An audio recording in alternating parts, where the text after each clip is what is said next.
Did you begin to believe that you could really do it at that point? Or was it something that you just said, I'm going to, hell or high water, I'm doing this? It was hell or high water I was doing this. There was no option for failure for me. Welcome to Real Estate U, the guest edition. And today I have a very special guest. She's a real estate agent. She's been with my company for a long, long time. And you'll find that she's tenacious. She's got an incredible work ethic. Her customers absolutely love her, and we're going to find out why. And she's done over 250 transactions in a relatively short amount of time. And mind you that most real estate agents, they never even get out of the gate, let alone to get to that number. And she's just begun. She's a fantastic personality, and I have the distinct pleasure of welcoming top South Jersey real estate agent Marcy Kurz. Thank you, Joe. Marcy, welcome. Thanks. How's for having me. Yeah. How's it feel to be here? Good. Good. How did we meet? Oh, wow. We met a long time ago when I became an assistant in the office. My recollection is different. You're right. Right. Didn't I? You did a listing appointment at my house. Right. We, this was way back when, maybe 2010, 2011. Yes. Right. There's a listing appointment. So, Yes. we get the call into the office. Mm-hmm. I don't know you at all. And, I sat down and I guess I gave you a price for your house and you kind of, I guess, liked how we handled things. And Yes. then maybe a few years later, there was a position open and you answered, Yes. I suppose. But I guess going back to that listing appointment, or was it just an information? I can't believe I forgot about that. What was it informational? Is that why I was there? Just informational. So you were using me just for my knowledge? Yes. Just to get a price out of me. 100%. And that happens all the time in real Right, estate, right? I right. mean, that's just part of the gig. But we do those things for future business considerations. And man, look what sprang from that. Right. I mean, an incredible long-term relationship. It's been great. So was I right with the price? Was I spot on at the time? I honestly don't even remember the price you gave me. Was I credible? You were very credible. All right. You were very professional. As most clients, I fell in love with you right away. Wow. That makes me feel great. That's nice. I try to be prepared at least, and Right. then whatever else happens after that, it's just up to the real estate gods or the gods in general. Right. So, And then fate brought us together. yeah, how did that happen? Like, how did I run an ad somewhere? No, well, I knew Donna Baker. Okay. She works for you, and she Right. was leaving for whatever reason. I can't recall. And she said to me, I just, the right timing. I was looking for part-time work because my kids were still young. I was a stay-at-home mom, wanted to get out of the house a little bit. And I just remember Donna saying, I'm leaving. There's going to be a position open. You have to come work for Joe. Right. Wow. Yeah. And then I do remember you coming in, and you were coming from Salon. And what was your capacity there? What did you do? Just the front desk. I've always found salon people very good in real estate, because whenever I go to the salon, which is often, Right. How often do you go? Once every 6 weeks. Really? Wow, I go every 3 weeks. Wow. You believe that? So I put the color in my hair. You got to try to stay, Right. looking, I guess like those signs on the billboard, right? Yes. There's a lot of motivation to keep a certain look that way. But I'm going today, as a matter of fact. After I don't know why we booked this before my appointment, but we did. But the salon people are always really, really good because They're very personable. they're talking about real estate like every time I'm in there. Yeah. Like even a lot of people don't they know me, but some of the people don't, and they're just talking real estate. Like, and I just kind of muse about it. I don't really interject, and Right. then somebody will say, well, maybe Joe could help you or whatever. And then I kind of just have a little conversation, but they're always talking real estate. Well, real estate is very interesting, and there's a lot going on, especially right now. So I understand it. I love my salon people. Yes. Right. They're just great. It's just a really working hard entrepreneurial on their feet all day, and just able to listen and talk. And I find it to be a really great place to know what's going on. Where do you go? Let's give a little shout out to them. We're going to Taffeta now. Okay. Yeah, right here in Hamilton. I'm familiar with them. Excellent stylists. Yes, they're great. Jen is my Jen Curley. Okay. Do you know Jen? Mm-hmm. She's been my. I'm very loyal. When I find followed her. Good stuff, I just stay. Right. Forever. Yeah. And she's been cutting my hair and doing everything for about 20 years now. Maybe longer than that. So they do a great job. My salon is Hair Culture. My stylist is Kate Barbetto. Shout out to Kate. Love you. Wow. Kate, I know Kate. Yeah, yes. I think we helped her with a house a while back. Yeah. Yes. I helped her buy a house right in Hamilton. So the salon people, bartenders are really good at real estate. And, and just salespeople in general. Right. Multi-level marketing people are really good in real estate because they know how to sell. They know how to talk a little bit. Right. Do you think that you need to know or have those skills in order to be successful in real estate right from the beginning? Oh, absolutely. Absolutely. And back to, my first position with this company as an assistant, I want to emphasize that was huge for me because I gained, it was like a couple years where I did that. It's like an internship. I learned so much. So anytime we have a position open as an admin, take it. It could be worth, really big for your financial future. Yes, and it just helped me transition. First of all, I discovered I loved real estate. I loved working with the clients. And then to get to a point in my life where, hey, I unfortunately went through a divorce. And I said, I need a career now. My kids are getting older. Right. I need to support my family, make a living. Having that experience and transitioning into becoming an agent was so much easier having that knowledge. So life was happening. Life, right? Yeah. It was just happening all around you. And you're like, I kind of, I don't know, maybe I'm speaking for you, but I'm going to need to figure this out for myself now. Right? Okay. I'm going to be a solo artist here pretty soon. Absolutely. And I need to financially take care of my family. Was that the initial or the motivation? Yeah, it was. But it was also like, hey, I love doing this. Why not take it to the next level? Right. And you started, which is a huge position in our company. You're taking all of the incoming calls and emails, and you get to see how all that correspondence works and how to generate leads. Right. You were right in the saddle there. You're learning everything, how to process buyers and sellers when they come in.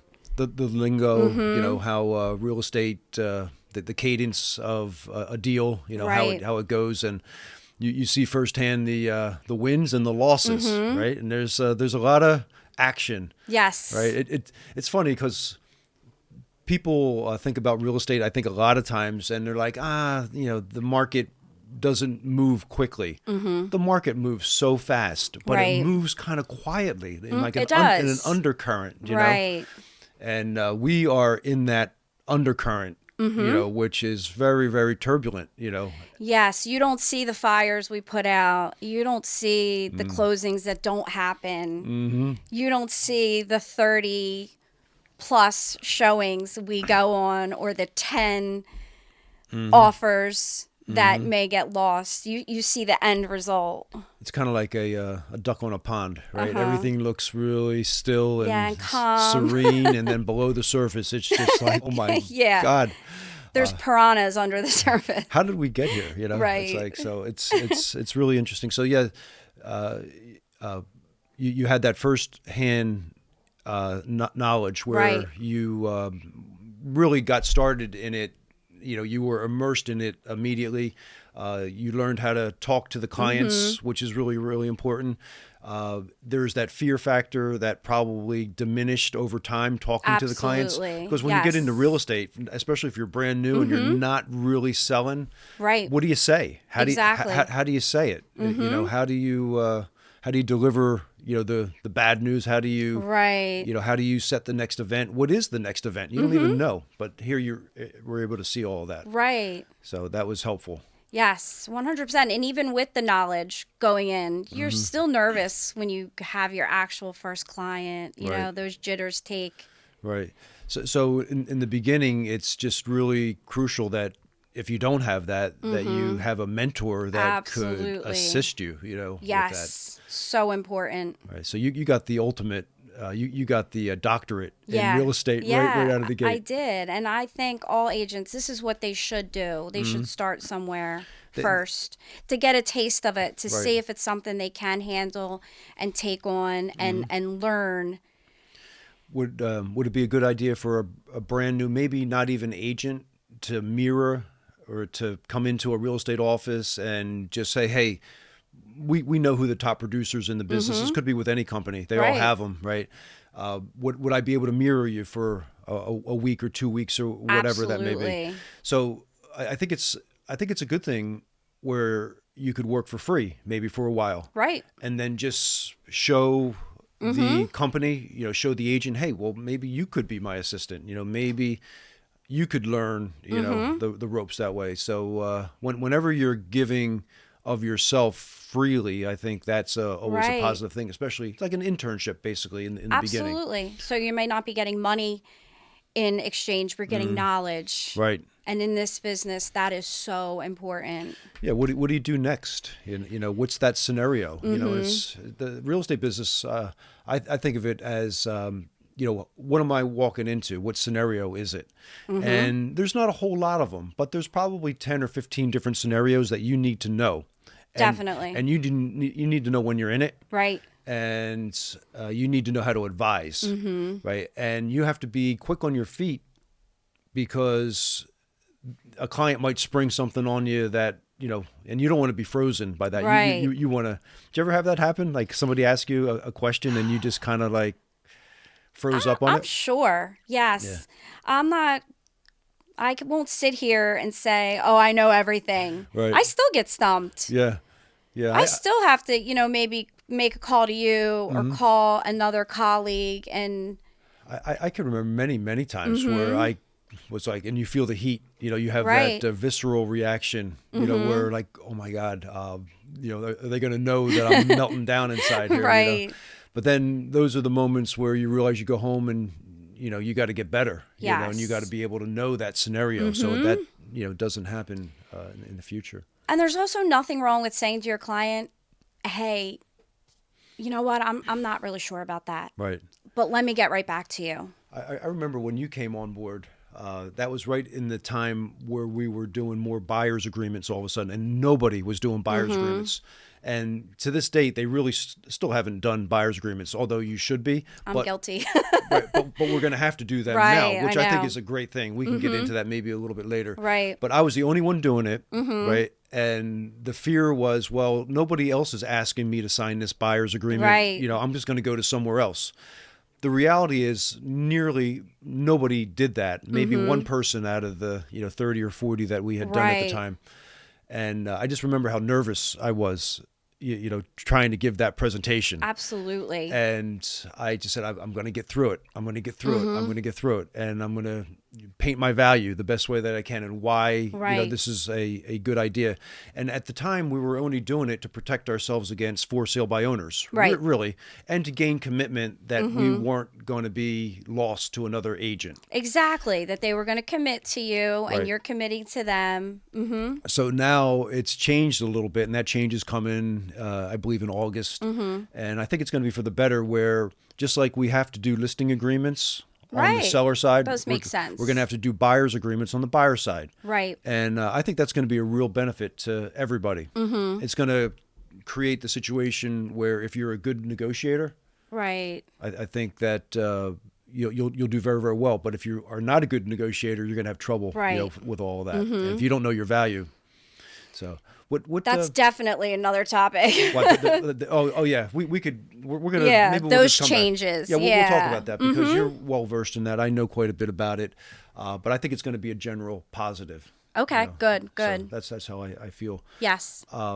So you get started. Then what was the thing that the deciding factor? Okay, I'm admin now. I'm W-2 now. I'm going to go independent contractor, real estate agent. 10. What is that? A 1040? Is that what that is? What 1099. 1099. 1099. Right. Yes. That tells you how much I love accounting and that part of the business. I really don't. But yeah. So tell me, what was the fateful day, or was there a decision? Say, hey, I'd like to transition. Oh wow. It was just life. It was timing. It was time. Mm-hmm. It was time. It was something I had to do at that time. And then you're in the mix there, right? And as an admin, you could do quite well. There's bonuses and stuff with the company. Yeah, and all that. absolutely. But you could see that you could make, if you were really good, and you saw like the really good agents in the office, that they were making pretty big money. Exactly. Right, and there's that potential. Right. And combined with, hey, I can do that, and hey, I already have this background already. Why not? Right. So you came in. I think you started in 2015-ish, somewhere as admin, or 2014 maybe. Right. Maybe, yeah. And then you came into as being a real estate agent, I believe in 2016, was it? Let's see. 2017 is when you started. So I think that was like summertime is when that all happened.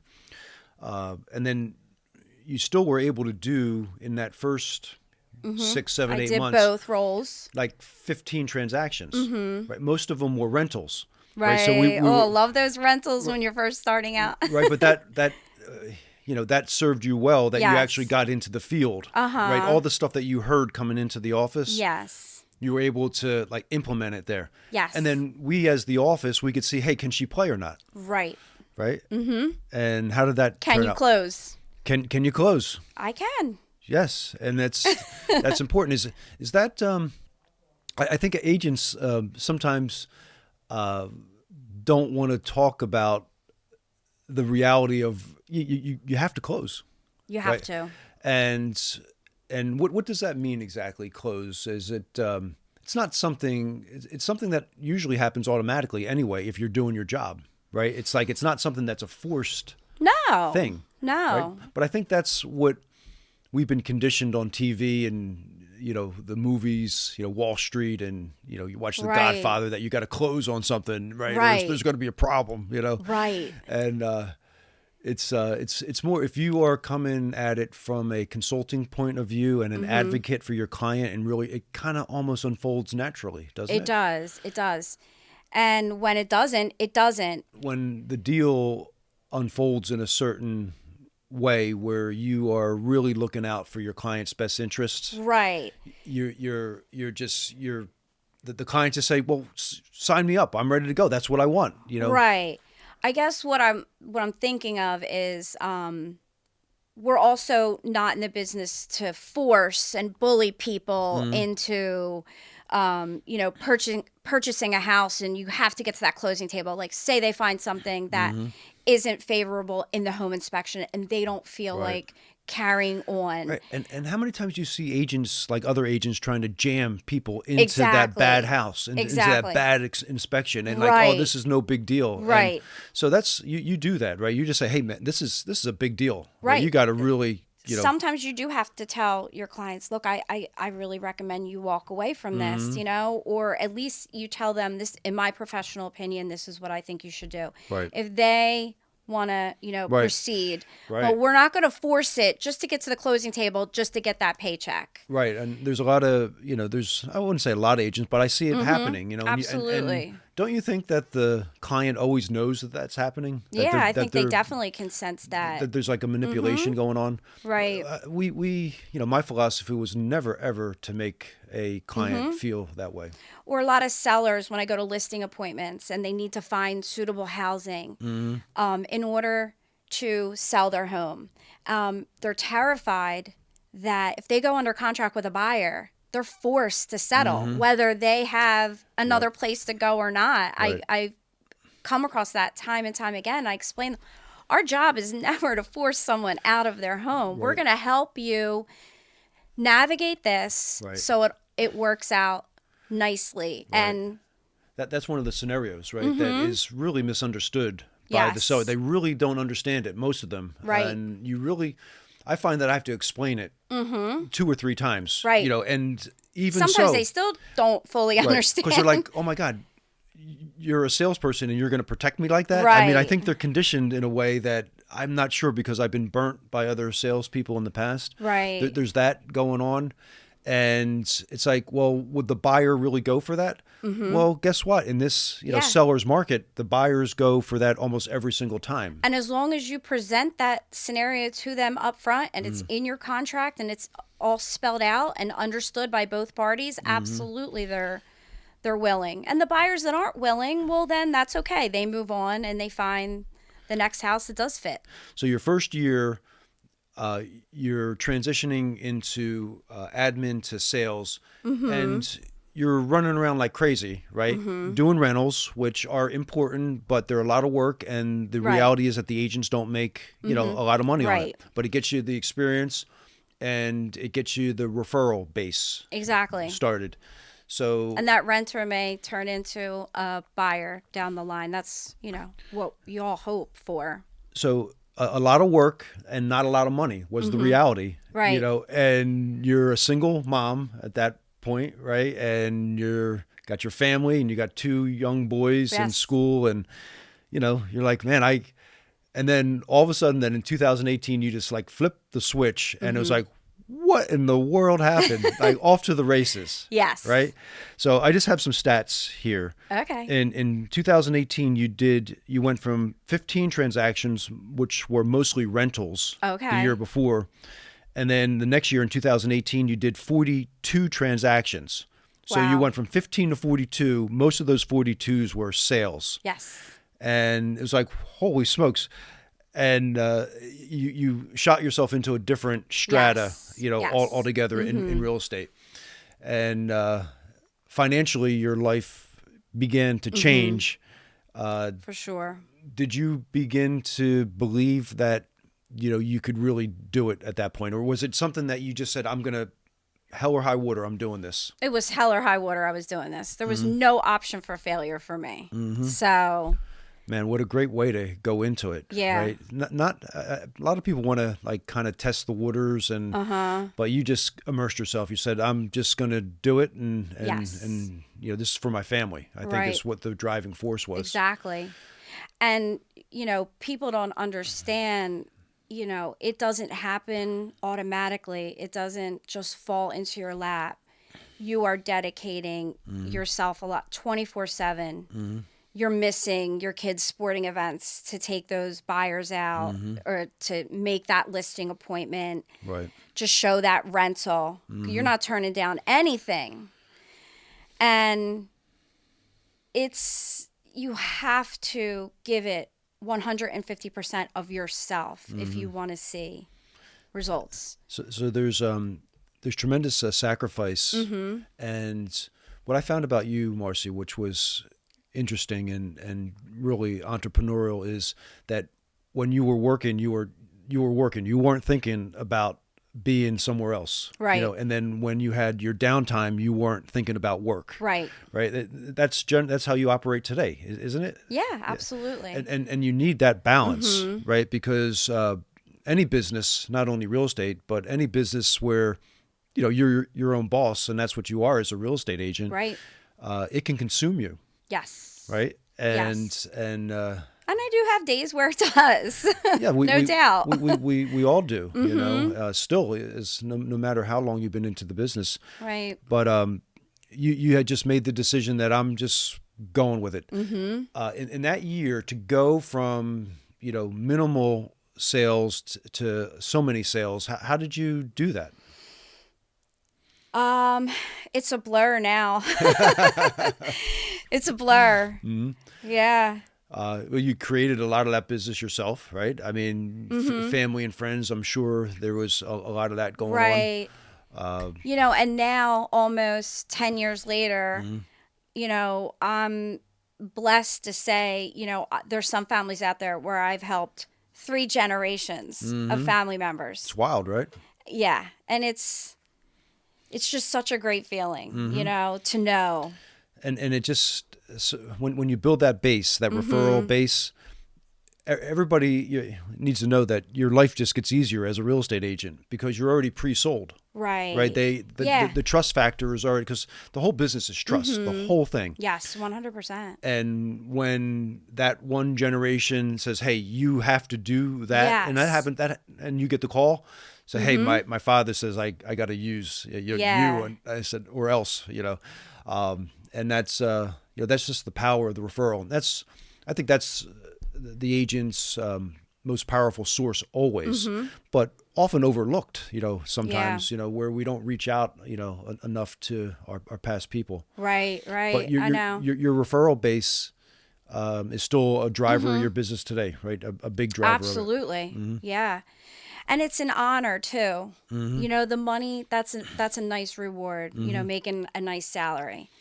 But just being thought of, to have 3 generations of family members trust you enough, like that is an even bigger motivation to keep going. Right. And you earn that trust by being truthful, and pointing out, hey, you might not think this is a big deal in this inspection report, but I think this is a big deal, right? I think that this septic system is going to cost you a whole bunch of money in a few years, even though it looks rosy right now. And I'll tell you why, and you can make your own decision. And then we have you sign a hold harmless. Yes, exactly. If you go against, if we feel that strongly. We told you.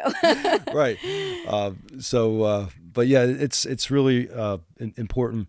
I think when you were coming in too, the office was in transition at that point where we were going from like analog to like digital. Like we were switching from we switched like Excel database, Outlook, which that's what we used, for our client care, for a long time, and it worked really well. And you can still use that today. And then we were switching to the CRM and more digital, more video, more of that kind of thing. So in that whole process, the company was able to create the website, and that turned out to be a big deal and a really good decision. And that drove customers to call, and we have excess, buyers, that call in that, we just can't, the company can't do all that. And we do farm those out to our, rookie agents. Right. So you were, I think, a pretty good beneficiary of that. Definitely. Right. And, yes. And and you need that. You need those deals to gain your reputation, and gain your experience, and gain your referrals, from there. And I think I don't know, what's your opinion on how we were able to do that? I don't think many companies do what we did. Like they have that what would we call it? Like spring training, kind of like where there's a time period, usually about a year, maybe a little longer, or you get to a certain level in the company compensation plan. And, if we know that you have the ability to close, to create the relationship and have the ultimate finality of a mutual benefit for everybody, we profit from the sale of the properties, but they profit where they get to live their lives in a beautiful property. That's really a special thing. But we started that. Yeah. And I definitely benefited from that. And no, you're right. Most agencies don't. And that's why sometimes when other agents come to me and I'll kind of say, like, don't really use my success as an example. Or don't think that my success is going to be your success because our company does do things a different way. But the important thing is all along the way in giving leads, you also were very clear, like, look, you got to do this yourself too. It's not all about lead handouts. You have to, your sphere of influence, you have to reach out to your friends and family and things like that. I always said that you're a independent contractor, not a dependent contractor. You're right. And but we're able to generate them. But there's new people that come into the business all the time, and we help to build their base as we built our top veteran star bases, and it's there's a lot of pressure to continue to generate that. But I like generating leads, especially digitally and electronically, that kind of thing. And I like to see who can perform and who can't. Right.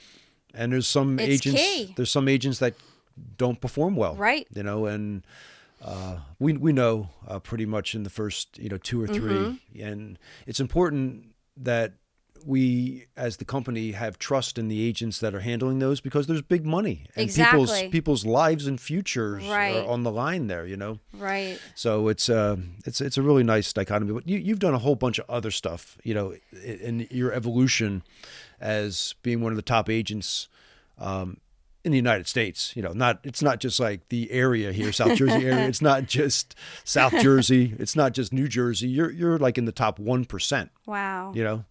When you're putting up some of the numbers that you're putting up, you've really mastered a couple skills in my eyes, especially building the brand.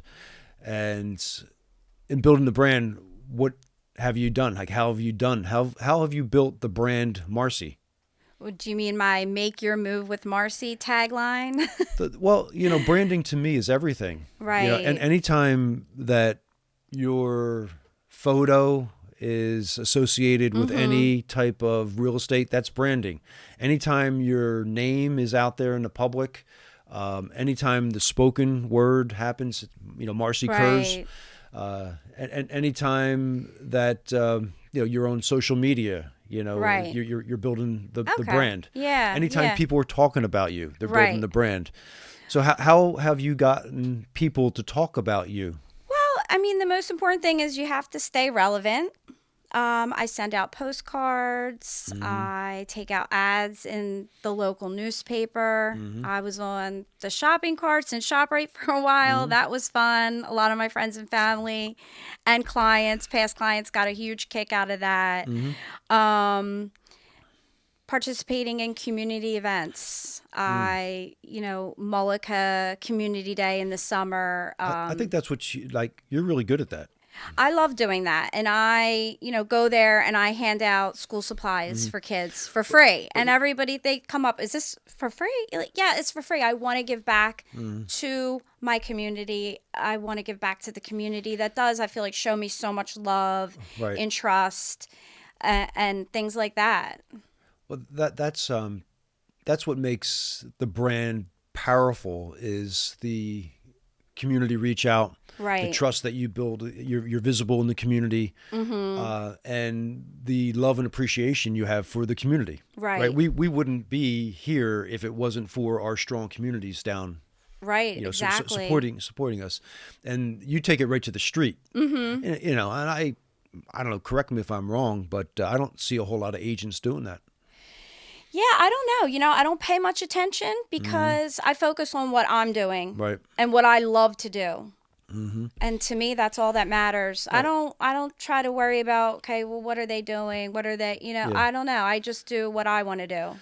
And the fact that they feel that it's coming from the heart. It's not coming from a point of, hey, I'm branding here or I'm selling here, which, there is that byproduct of that. But the number one reason is that I love my community. Right. My friends, they joke with me. They tease me. They say, Mars, you're giving out school supplies to children who can't buy houses. And I said, but that's not the point. It's not the point. What's funny about that, though? The kids that I coached, they're buying houses now. It's like, but I wasn't doing it for that. No. I was, because I just wanted to be impactful to the youth, Exactly. In a way. For the community. See their faces light up. I mean, and even just to get happy over school supplies. Well, I see it. And to toughen them up a little bit, teach them how to win. Yeah. And then it's great when their parents walk by and if they, hey, I have a real estate question for you. Well, that. Right. It just happens organically. It's not a forced kind of thing. I'm here for the right reasons. So it's so important. You're really, really good at that. So that's one part of your brand, right?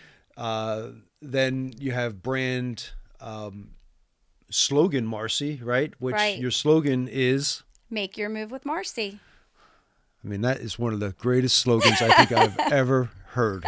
So that's a good one. That's a really, really good one. And I study marketing. Right. I didn't go to school for it, but I just have read and just seen so much of it. That's a good one.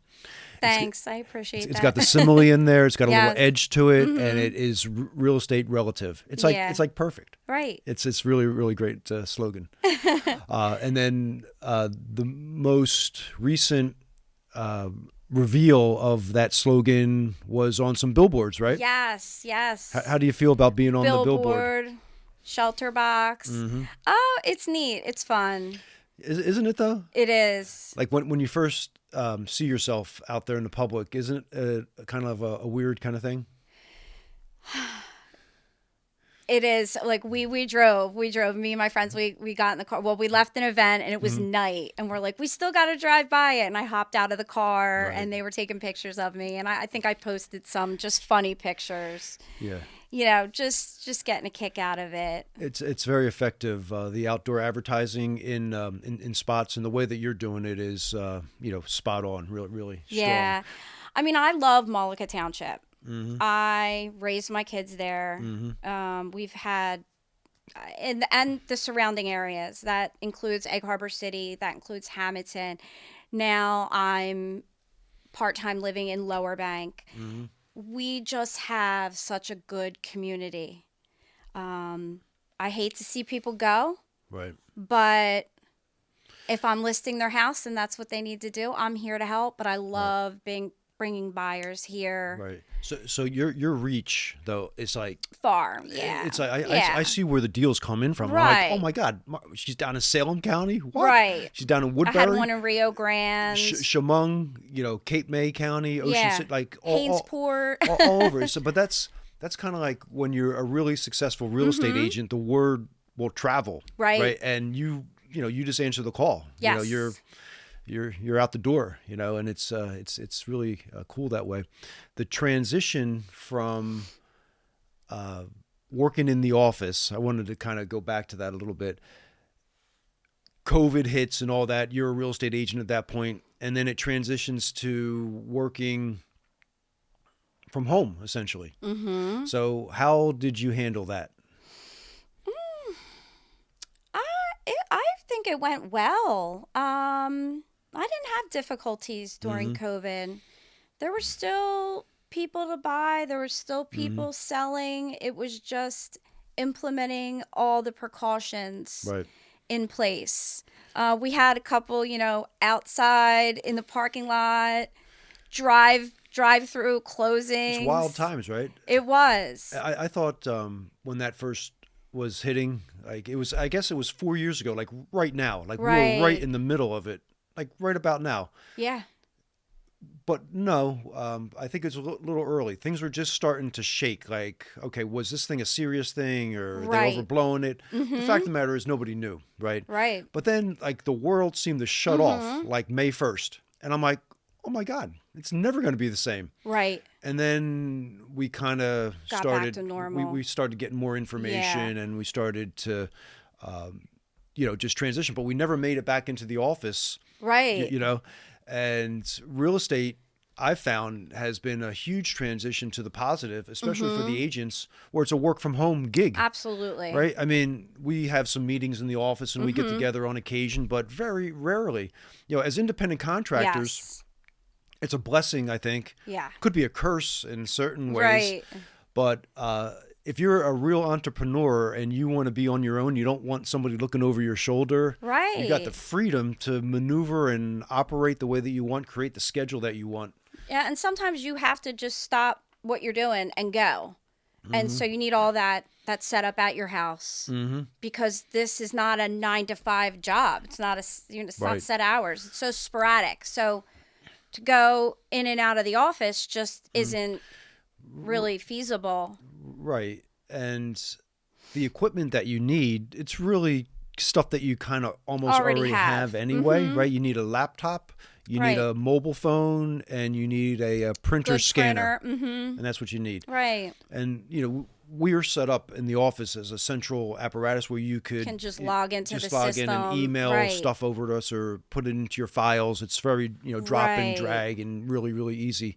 So, and that's the environment that I wanted to create for the agents, is to make it easy for them to work at home. Right. I'm just thinking of all the time that you save just traveling back and forth to the office, and yes, we got to have this meeting. Right. No, we don't. Right. Yeah. I could just call you. You could call me. We could do whatever, Zoom call. There's nothing I can't do at home that I can do in the office. Right. Yeah. And I think we're set up so well that way that if there's any question that comes about, you just call me, just email me. We're always there to answer it, and we're excited and happy to answer that stuff. Yeah. So I think that's been a real, and I didn't know how that was going to work out, because it's a whole new thing. Can the agents acclimate? Can me as the owner of the company trust my W-2 employees? Can I trust my agents to do that? Right. And the resounding answer to that was yes. Right. We're more productive than we've ever been. Right.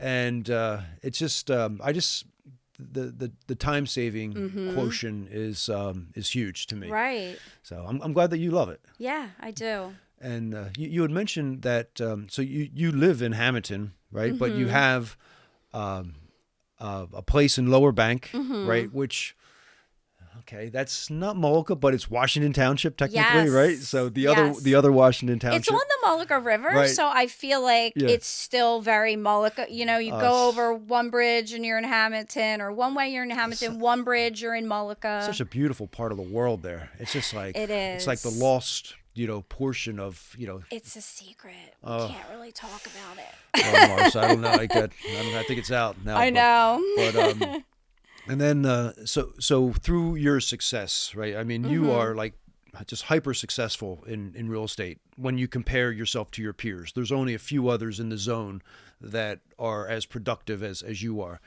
and that's enabled you to support the family, your family the way that you wanted to. You go on vacations all the time, and they love that.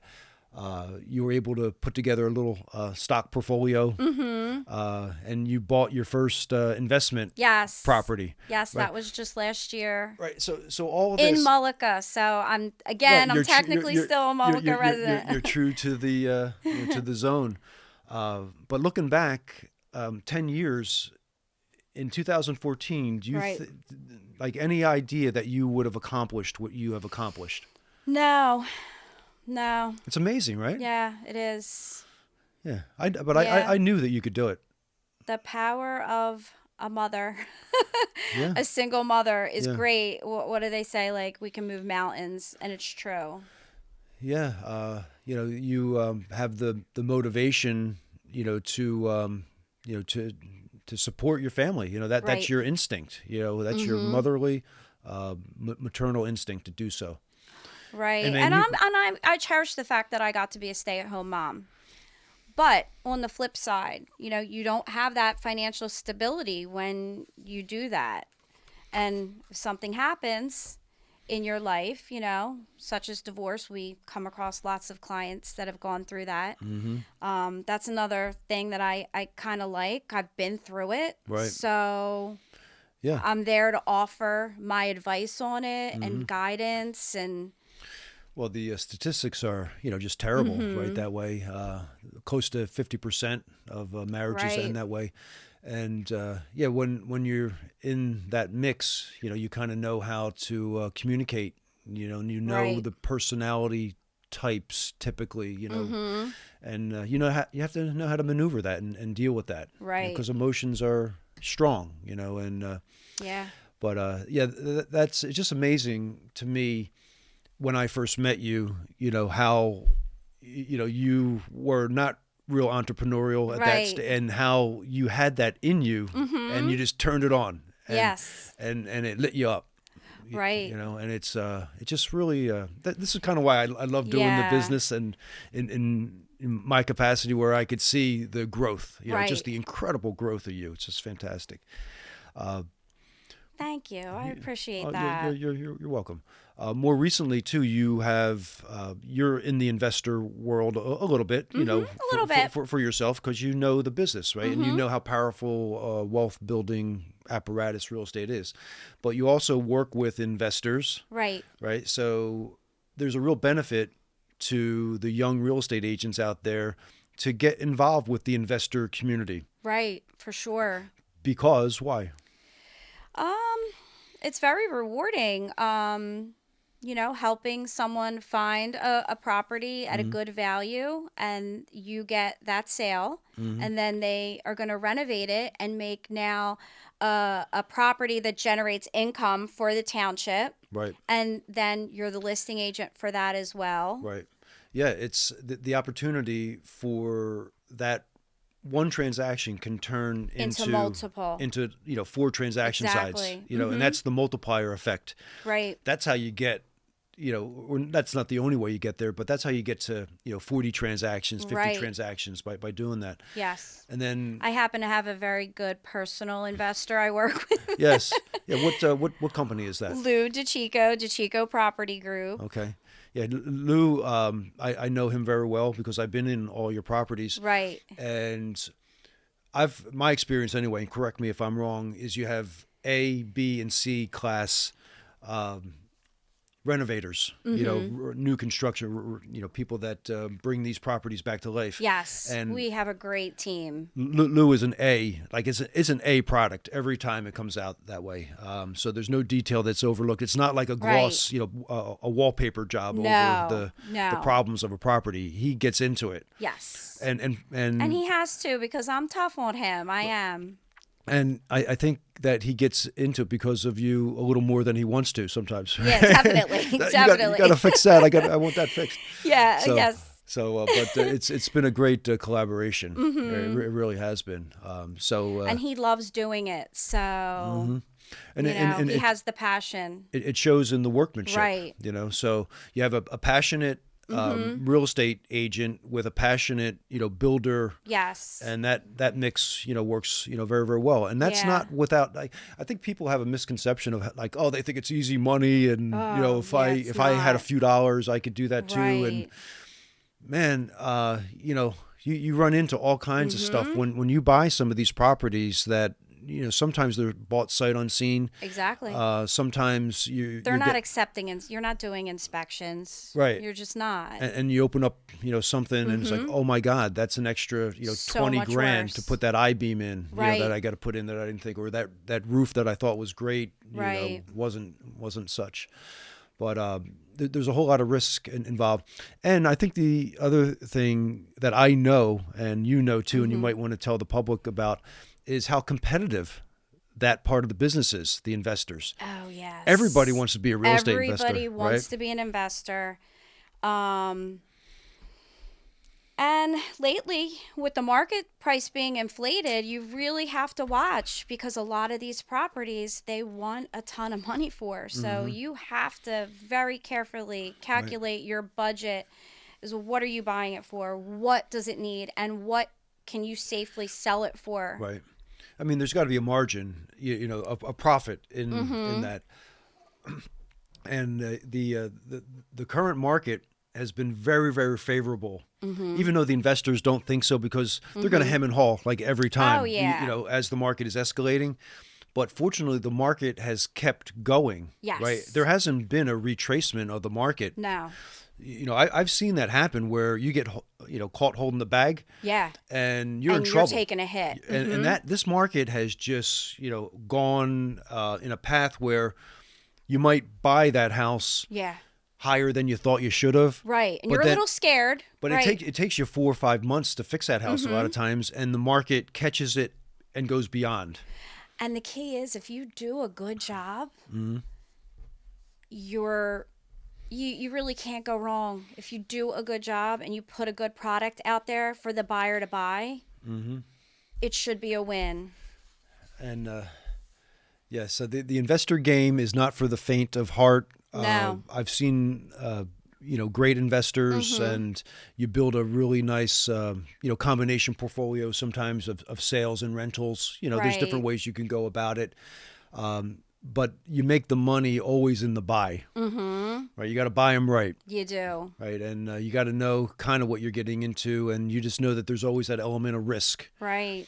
And I find that the investors don't get the love that they deserve. Mm-hmm. They're taking these busted up houses, and sometimes deplorable houses, houses that are just like, you're going to fix that? Right. And they fix it. And they make that property, like you say, a rateable again for the community, which helps, and the neighborhood, community. And the neighborhood starts to improve, and then the next house starts to improve, and then next thing you know, you have a beautiful block again. Exactly. And it all starts with the investors. So give your investors some love. Right. Yeah, hug your investor. Don't think that he's making all this money, or I know it's not. But maybe you are making, but you're taking that risk. Exactly.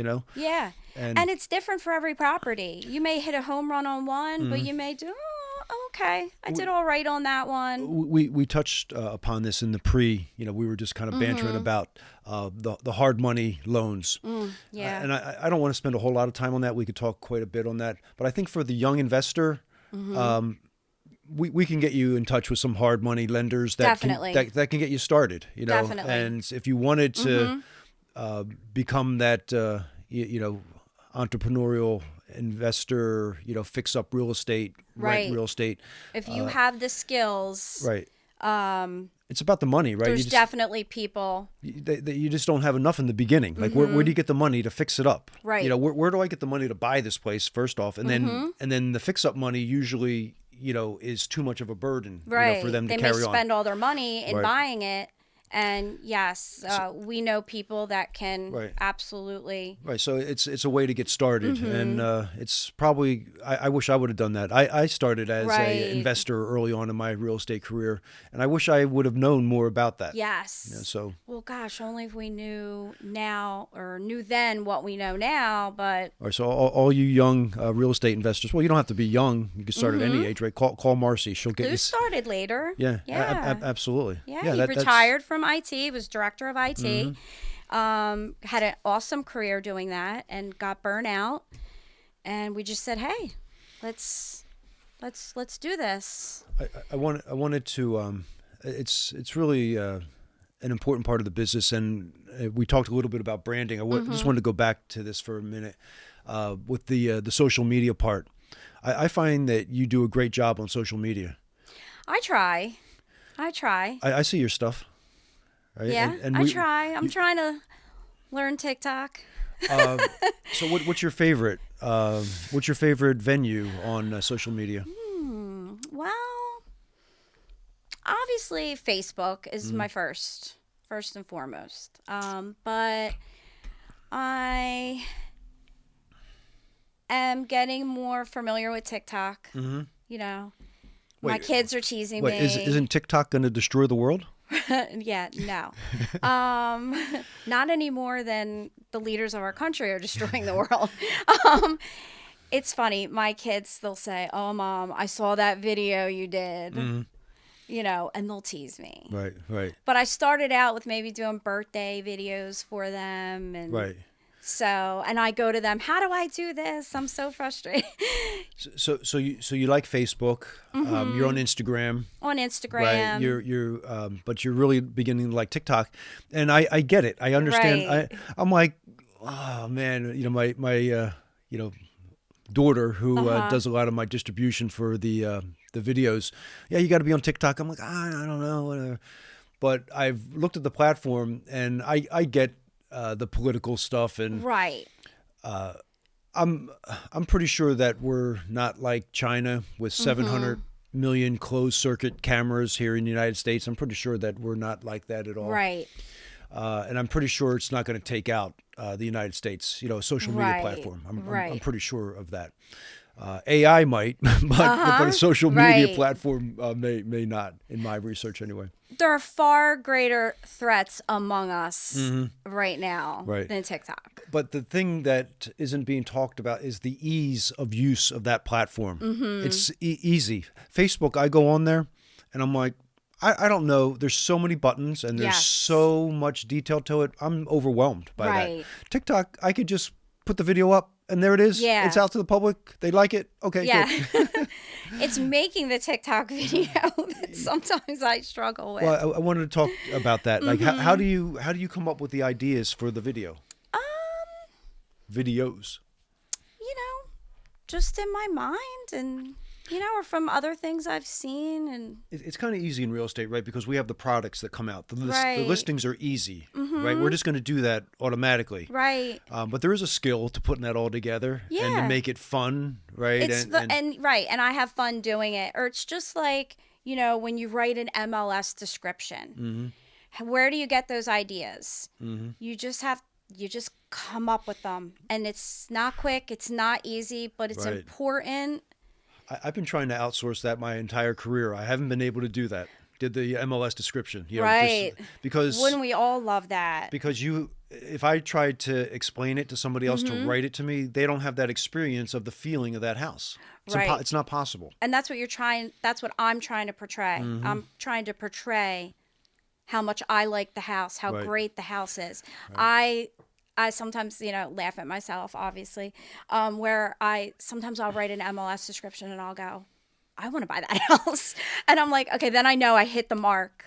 I've tweaked my process a little bit, but I would spend sometimes an hour and a half. I definitely sometimes spend. 2 hours Yeah. writing those, and I would think of it. Okay, how would John Lennon describe this property? How would McCartney write this song of a house? That's funny. I never approached it like that. I'll have to try that. That's how Yeah. I think about it. And how can I touch the seller with this lyrical description Right. of their property? Yes. And I've had sellers, and I know that I really hit the mark when they call me up crying. Oh, And I'm like, you don't want to Yeah. sell your house now, do you?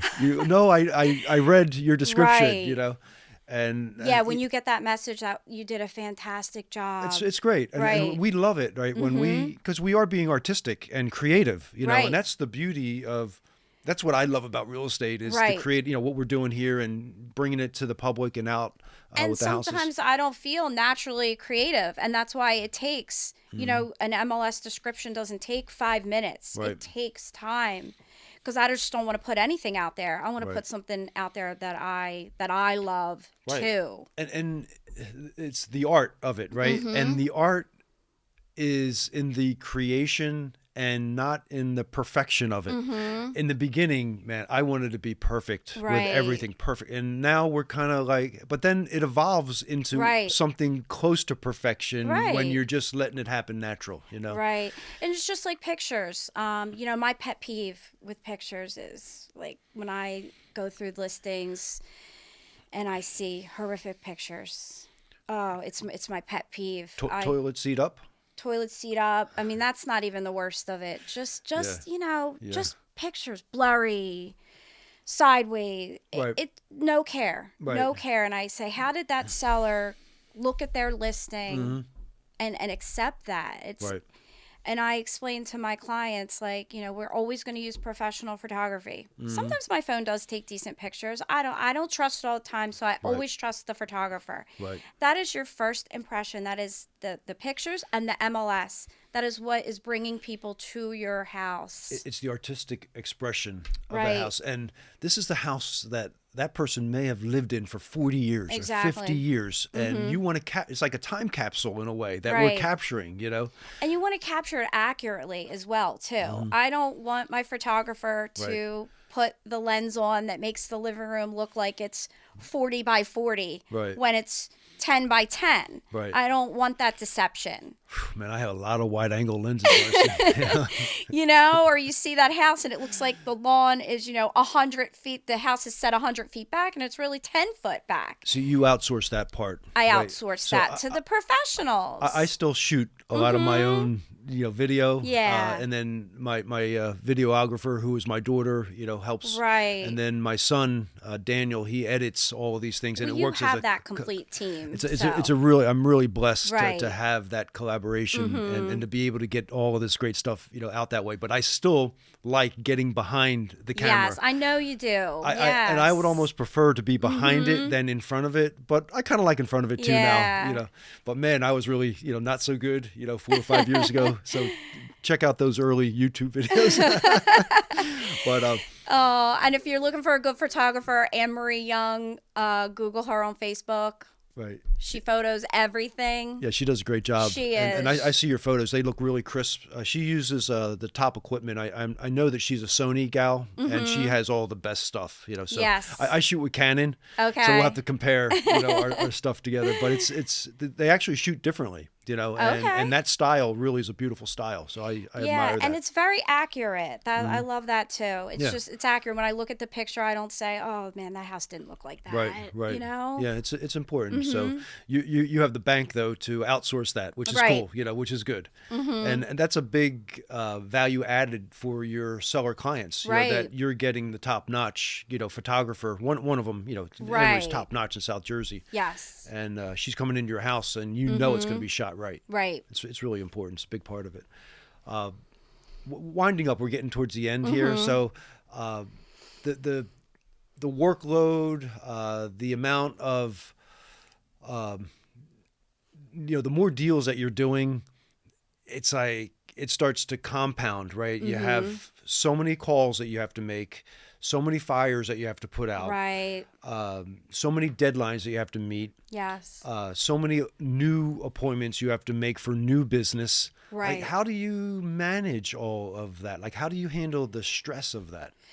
Oh, I feel like I kind of thrive best the more I have to do. It's when I have a lull, that's when I get more in my head.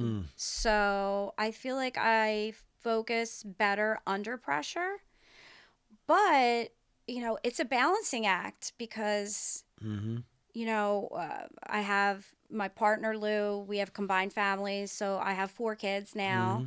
2 and 2, and one's away at college, one's getting ready to go, but up until last year we had a full house, so I'm still. And even as the older they get, like I have to cook dinner, taking care of a house, helping him with his business. Yes. It's a juggling act. Yeah, I wasn't even talking. So, it's the whole thing. It's the whole thing. It's like, it's funny to me, right? When people talk about, it's only business, and I could separate business and pleasure. No, you can't. Right. You really can't. It's everything all the time. It is. Yeah, you're on all the time. But you do have some control to flip the switch, and I'm going to have some downtime. Absolutely. Right? I'm going to go to my house in Lower Bank, and we're just going to unwind. We're going to, take the wave runners out on the water. Yeah. It's to a point. I mean, hey, even when I go on vacation, you don't get a whole week of vacation where you can shut your phone off and not be available. Well, that's the next step for you as an assistant. So then I'm a control freak. I don't know. Even having Rosemary, which is amazing. Yes. I'm very hands-on. I like to be involved. Yeah, that's I understand that. Yeah. Completely. So, but it's managing all of that is very, very difficult. It can be. And how do you cope? Do you go to the gym? Do you work out? Do you have a dietary thing that you like to follow? I just recently started with the diet, signed up with the dietitian. So that helps immensely, having a good diet. I think this is another webcast, but it's a whole nother one. I really want to talk about that. Definitely. So well, yeah. Just give me one thing that you're doing different now, like just in the most recent. Well, the weather's getting nice, so of course, getting outside, being outside, being in the sun, walking the dogs, walking Batstow, riding bikes around, the neighborhood. Right. It's a great mental break. Yeah, the vitamin. I always have my phone on me. The vitamin D from the sun is huge, and I think most Americans are vitamin D deficient. Yes. And there's just so much positive from just moving the blood throughout your body, getting it oxygenated, and you get to see the world. And it's just all that balance. Anything else like dietary? Like give me a diet tip that will help me. Oh, diet tip. What I'm doing now is high protein, low carbs. Drink lots of water. I'm drinking tons of water. How many grams of protein a day are you taking? I'm not really keeping track of that too much. I actually do have it on an app. I do log it, but I don't really look at it at the end of the day. But I'm doing the same thing. Yeah, I have a little chart. So it says fats, proteins, carbs. So I just try to make sure my proteins are outweighing my carbs. Right. So you're focusing on the macros, right? And you're high on protein, limiting carbs. Yes. And limiting fats to a certain extent. Because the whole foods, staying away from the processed foods. The fats, you need some of the good fats, Absolutely. like olive oil and coconut oil and some of those others. But the fats are so dense in calories that you really can't consume a lot of it, right? Because the caloric intake is so great, And I feel amazing, which, yes, I definitely want to talk about this and do a segment. All right, on this. We'll do that. We'll go into the sunshine, the sun in your eyes, and athletics, and being able. I just find that I'm at the top of my game when I feel like I'm physically in top condition. For sure, And sure. And it's always a work in progress, right? I'm trying to get back to something that I was when I was much, much younger. Right. And I got to tell you, it's much harder when you get a little older. Yeah. And it's not for lack of work. No. Your body does change, everybody out there. So just so you know. But I want to do that. Okay. All right. So, before we wrap up, I wanted just to ask a couple rapid fire questions, and you can just give like one word answers. Okay. And just have some fun with it. Okay, here we go. Your favorite movie? Oh man. Oh, rapid fire. My favorite movie. I love movies. The Godfather. I love The Godfather. I love Scarface. I love Step Brothers. Perfect. I love a whole genre of movies. That's and then if today was your last day on Earth, okay, what would your final meal be? Ooh, lobster. Lobster and crab. From where? River Road Clam House. There you go, River Road, right? Yes, best seafood. You'll have to take me down there because I'm not a big seafood person yet. Okay. So maybe you could inspire me that way. What's your favorite guilty pleasure? Chocolate. What kind? Any. I've been eating a lot of peanut M&Ms. I've been eating a lot of cacao lately. Yeah. Yeah, and that's had some really positive health effects. We'll talk about that. Okay. In our next segment, our health segment. Yeah. What is your favorite workout? The bike. Oh yeah. Yes. Yeah, me too. Riding outside bicycle. I had a little injury where I had to hit the bike more, and you really get to see the world. Yes. Right. It's really nice that way. I love bike riding. Do you have a favorite book? Oh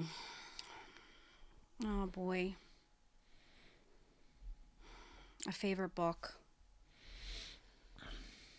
I love to read. I don't have a favorite. I love all books. Can I tell you what my yes. I think the most important book for any person to read is Dale Carnegie, How to Win Friends and Influence Other People. Okay.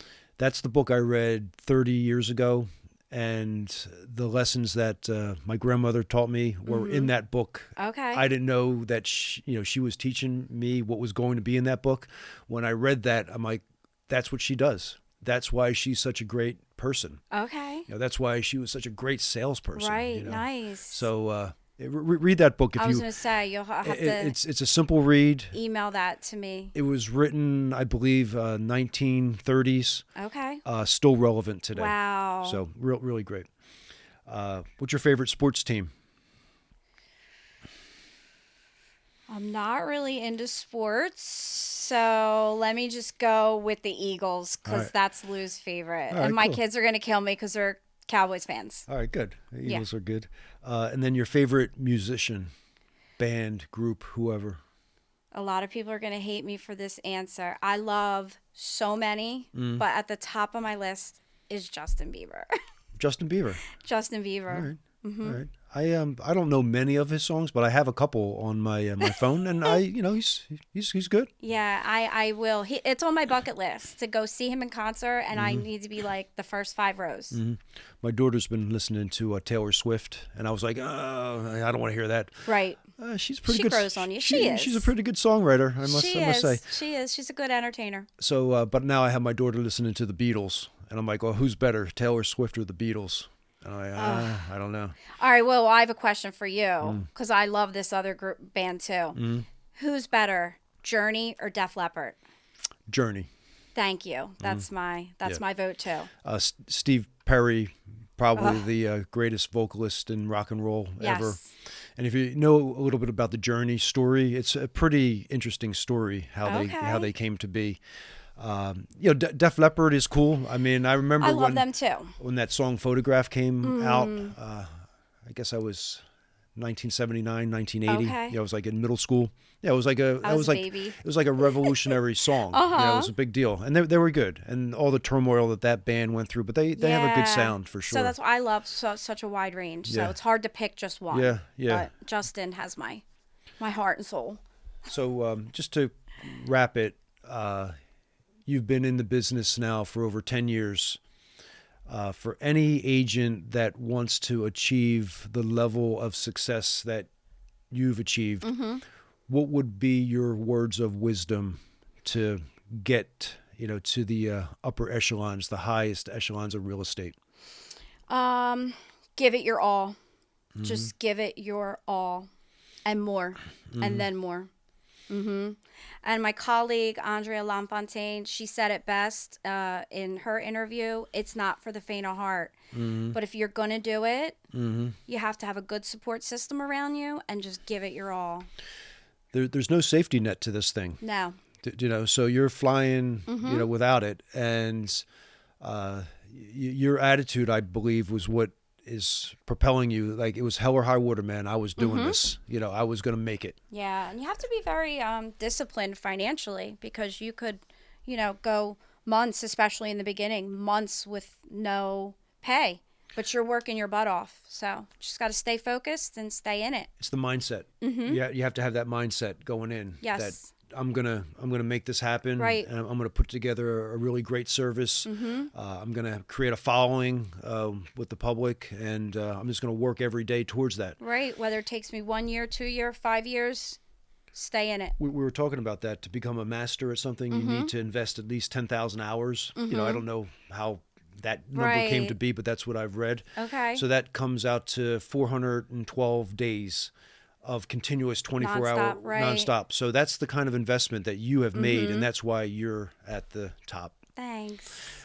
Thanks, Joe. How do people find you and support you? How can they get a hold of you? Oh, they can look me up on Facebook, Instagram. I'm on LinkedIn. I'll be under Marcy Kurz or Make Your Move with Marcy.